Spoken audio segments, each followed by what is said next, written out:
Salam uşaqlar, hər birinizi xoş gördük. İnşallah biz bugün 5.2 mövzusunun, yəni sürtünmə ilə elektriklənmə mövzusunun çalışmalarına baxacağıq. Çalışma 1. Qara hərflərlə verilmiş sözlərdən uyğun olanın altından xətt çək. Eyni yaxud müxtəlif maddələrdən hazırlanmış iki cismi bir-birinə sürtdükdə, yaxınlaşdırdıqda bir cismin müəyyən sayda elektronu, protonu digər cismə keçir.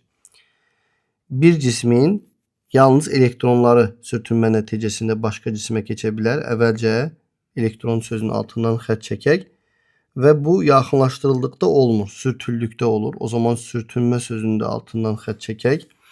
Bir də eyni növ maddələr olarsa, birisindən digərinə elektron keçməz. Müxtəlif maddələr olarsa keçər. Deməli, bir də ifadəni oxuyaq. Müxtəlif maddələrdən hazırlanmış iki cismi bir-birinə sürtdükdə bir cismin müəyyən sayda elektronu digər cismə keçir. Davam edək. Çünki cisimlərdən birinin nüvələri, atomları digər cismin nüvələrinə nəzərən elektronları daha böyük elektrik qüvvəsi ilə cəzb edir ya da itələyir. Yəni demək istəyir ki, bir atomun içərisində zərrəciklər var. Onlar elektronu daha güclü şəkildə tutur, daha böyük qüvvə ilə özündə tutub saxlaya bilir. Əlbəttə ki, atomun nüvələri elektronlarını böyük qüvvə ilə tutub saxlaya bilirsə, yəni cəzb edə bilirsə, onda o elektronu itirməz. İfadəni tamamlamış olaq. Çünki cisimlərdən birinin nüvələri digər cismin nüvələrinə nəzərən elektronları daha böyük elektrik qüvvəsi ilə cəzb edir. Bu zaman bir atomun nüvələri elektronlarını böyük qüvvə ilə cəzb edirsə, o elektronları itirməz. O zəif cəzb edən elektronları itirir. Bu güclü cəzb edən isə elektronları qazanır. Bunu tamamlamış olduq. Keçək ikinciyə. Doğru olanı seç deyir. Sürtünmə ilə elektriklənmə zamanı bir cisimdən digər cismə keçir elektronlar. Proton və neytronlar nüvənin içərisindədir. Onlar keçməzlər. Elektronlar keçir. Atomlar və nüvələr cavabı da səhvdir. Davam edək. Çalışma 3. Şəkildəki neytral şüşə cisim neytral yun parça ilə sürtüldükdə, bu şüşə cisimdir, bu da yun parçadır. Sürtüldükdə 100.000 elektron şüşədən yun parçaya keçdi. Deməli, şüşədən yun parçaya 100.000 elektron keçmişdir. Davam edək. Şüşə cismin və yun parçanın yükünü, həmçinin bu iki cismin yüklərinin cəmini tapın. Deməli, bu halda bizim şüşə cismimiz 100.000 elektronu itirmiş olar. Onda şüşənin elektrik yükü olar müsbət 100.000 elementar yüke bərabər. Yun parça isə həmin elektronları qazandığı üçün yun parçanın yükü olar mənfi. Yazaraq onda yun parça üçün mənfi 100.000 elementar yük, yəni 100.000 Y. Bu cisimlərin yüklərinin cəmi isə əlbəttə ki, sıfıra bərabər olar.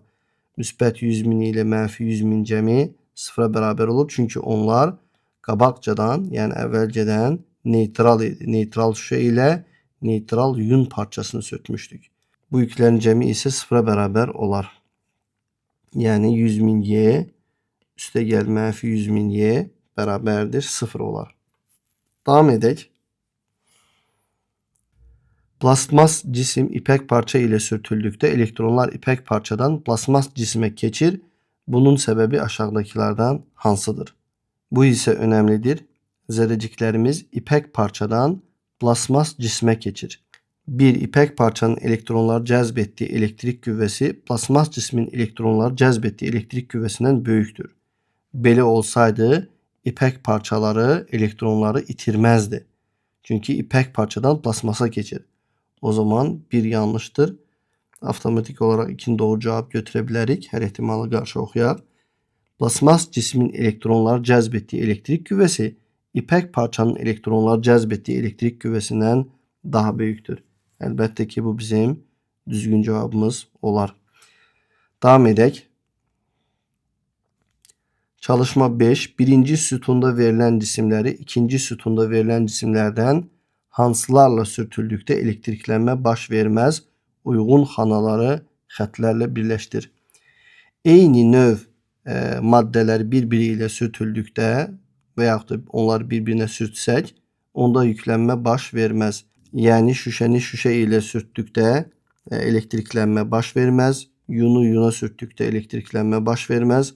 Plasması plasmasa sürtdükdə yüklənmə baş verməz. Qalan bütün hallarda yüklənmə baş verər. Yəni hər ikisi eyni maddə olarsa yüklənmə baş vermir. Davam edirik. Çalışma 6. Plasmas cismin elektrik yükü müsbət 15Y, yun parçasının elektrik yükü isə mənfi 21Y'dir. Plasmas cismi yun parça ilə sürtüldükdən sonra yun parçanın elektrik yükü 9Y olarsa, plasmas cismin elektrik yükünü hesablayın. Deməli, bunların əvvəlki yüklərini yazaq. Deməli, plasmas cismin yükü 15Y idi. Onda plasmas üçün müsbət 15Y yazaq. Müsbət 15Y. Yun parçanın əvvəlki elektrik yükü isə mənfi 21Y'dir. Onda buraya da mənfi 21Y yazıram. Əvvəl bunların yükləri cəmi toplayırıq. Bərabər idi mənfi 6Y'yə. Əvvəl nəyə bərabər idisə, sonra da ona bərabər olmalıdır. Plasmasın yükü məlum deyil. Oraya sual işarəsi yazıram. Üstə gəl 9Y isə yun parçasının yüküdür. Burada göstərilib. Həm də şərtdə də deyilir. Belə olan halda bax bu ifadədən, yazdığımız bu ifadədən bir sual işarəsinin yerinə nə yazmalıyıq ki, cavab mənfi 6Y olsun. Əgər sual işarəsinin yerinə mənfi 15Y yazsaq, ifadəmiz doğru olar. Demək, plasmas cismin yükü mənfi 15Y olar. Deməli, bu tipli testlər, bu tipli çalışmalar belə yazılır. Sürtünmədən əvvəlki yüklərin cəmi ilə sürtünmədən sonraki yüklərin cəmi bir-birinə bərabər olmalıdır. Davam edək. Çalışma 7. Pambıq parça elektriklənmə ardıcıllığı cədvəldəki maddələrdən hazırlanmış cisimlərə sürtülür. Sürtünmədən sonra pambıq parçanın və digər cisimlərin elektrik yükünün işarəsini müəyyən et. Və bizə deyilir ki, pambıq parçanın elektrik yükünün işarəsini birinci sütuna, birinci sütunumuz budur. Digər cisimlərin elektrik yükünün işarəsini isə dördüncü sütuna yaz. Dördüncü sütunda budur. Nümunə üçün pambıq parça və şüşə cismin elektrik yükünün işarəsi yazılıb. Pambıq cisminki mənfidir, şüşə cismin elektrik yükü isə müsbətdir. Elektriklənmə baş vermədikdə uyğun xanalara 0 yaz. Dərhal yaza bilərik ki, pambıq ilə pambıq sürtüldükdə elektrik yükü olmaz. Elektrik yükü ilə yüklənmə olmaz. Buraya dərhal 0 yazarıq. Bu cədvəldə biz maddələrin elektronu itirmə meyilliyini və elektronu qazanma meyilliyini görürük. Yəni, yuxarıya doğru getdikcə elektronun itirmə və müsbətə çevrilmə meyilliyi daha böyükdür. Aşağıya doğru getdikcə elektronu birləşdirmə, yəni elektronu qazanma meyilliyi daha çoxdur. Belə olan halda pambığı yuxarıdakı maddələrin hər hansı birinə sürtdükdə pambıq onlardan elektron götürər və onlar müsbətə çevrilərlər. O zaman biz bunu rahatlıq naminə belə yazaq. Pambıq buradadır. Pambıqdan yuxarıdakı bu maddələr pambığa sürtüldükdə yuxarıda nə var? Müsbət işarəsi var. Onda bunlar müsbət yüklənir. Aşağıda isə plasmas var. Plasmasa sürtüldükdə o necə yüklənər? Mənfi yüklənər. Onda pambıqdan yuxarıdakı maddələrin hər birisi pambığa sürtüldükdə müsbət yüklənir. Məsələn, yun müsbət yüklənər, ipək müsbət yüklənər, kağız müsbət yüklənər. Lakin plasmas, sadəcə plasmas necə yüklənir? Mənfi yüklənir. Əgər yun parça müsbət yüklənirsə, onda pambığımız mənfi yüklənir. Əgər ipək parçamız müsbət yüklənirsə, pambığımız mənfi yüklənir.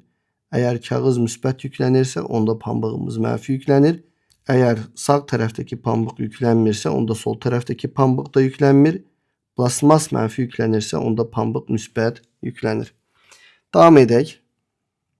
Çalışma 8. Müxtəlif maddələrdən hazırlanmış neytral M və N cisimlərinin sürtünmədən sonra qarşılıqlı təsiri hansı şəkildə düzgün göstərilib?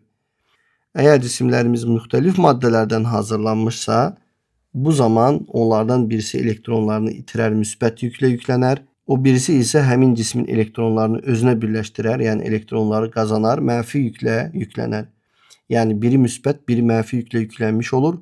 Əlbəttə ki, bu zaman onlar arasında biri müsbət, biri mənfi olduğu üçün cazibə qüvvələri yaranar. Onda düzgün cavab A bəndi olur, B bəndi yanlış cavab olur. Əsaslandırmasında etmiş olduq. Dedik ki, biri müsbət yüklənirsə, elektronlarını itirirsə, o birisi həmin atomun, həmin cismin elektronlarını özünə birləşdirir və mənfi yüklənir. Mənfi və müsbət yüklər arasında isə cazibə qarşılıqlı təsir var. Biz də bunu burada cazibədə görmüş oluruq.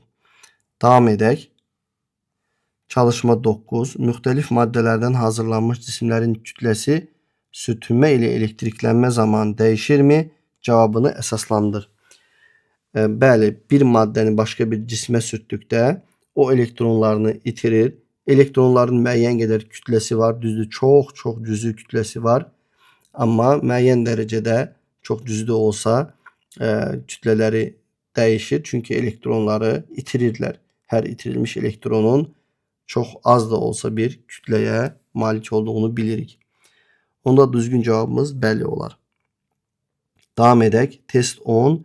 İki cismi bir-birinə sürtdükdə elektriklənmə baş vermirsə, aşağıdakılardan hansı və ya hansılar doğru ola bilər? Həmin cisimlər bir eyni maddədən hazırlanıb. Bəli, eyni maddədən hazırlanan cisimlər bir-birinə sürtdükdə onlar yüklənməzlər. Bu doğrudur. İkinciyə baxaq. Müxtəlif maddələrdən hazırlanıb. Xeyr, müxtəlif maddələrdən hazırlansa yüklənərlər. 3. Keçirici maddələrdən hazırlanıb. Əgər cisimlər keçirici maddələrdən hazırlanıbsa, bu zaman sürtünmə ilə elektriklənmə baş verməyə bilər. Çünki həmin cisimlərdən elektrik yükü bizim bədənimizə axır. Bu zaman elektriklənmə baş verməmənin səbəbi keçirici maddələrdən hazırlanması ola bilər.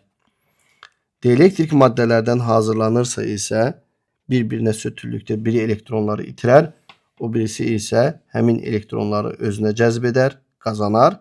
Bu halda biri müsbət, biri mənfi yüklənər. 4 doğru deyil. Çünki bizə deyilir ki, elektriklənmə baş vermir. Deməli, düzgün cavablarımız 1 və 3 oldu. Davam edək. Çalışma 11. Şüşə cismin ipək parça ilə sürtünmədən əvvəlki və sonraki vəziyyətləri göstərilib. Şüşə çubuğun yükünü və sürtünmə zamanı neçə elektronun şüşədən ipək parçaya keçdiyini tap. Biz əvvəlcə şüşə çubuğun yükünü tapaq.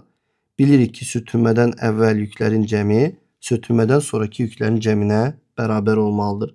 Sürtünmədən əvvəl şüşənin yükü mənfi 7y'dir. İpək parçanınki müsbət 13y'dir. Üstəgəl 13y bərabər edər. Sürtünmədən sonra şüşə parçanın elektrik yükü sual işarəsi. Üstəgəl ipək parçanınki isə mənfi 13y'dir. Buradan bu sual işarəsinin yerinə nə yazmalıyıqsa onu tapırıq. Sol tərəfin ümumi yükü müsbət 6y edir, bərabər edər. Sağ tərəfin də yükü ümumilikdə müsbət 6y etməlidir. Bu ifadəni belə yazaq, sual işarəsi çıx 13y. Nədən 13y çıxanda müsbət 6 qalar? Onda sual işarəsini yerinə yazarıq biz 19y'dən. Yəni burada 19y olsaydı 19y'dən 13y çıxanda müsbət 6y qalar. Deməli şüşənin yükünü tapmış olduq. Müsbət 19y elədi. İndi isə ikinci hissəni həll eləyək. Sürtünmə zamanı neçə elektronun şüşədən ipək parçaya keçdiyini tapın. Görürük ki, ipək parçanın əvvəlki yükü müsbət 13y ikən sürtünmədən sonraki yükü isə mənfi 13y olmuşdur. Yəni müsbət 13-dən mənfi 13-ə dəyişmiş. Nə qədər dəyişmiş bunu tapa bilərik. Yazarıq onda son qiyməti mənfi 13y'dir. Yazıram mənfi 13y. Nə qədər dəyişdiyini tapmaq üçün əvvəlkini çıxarıq.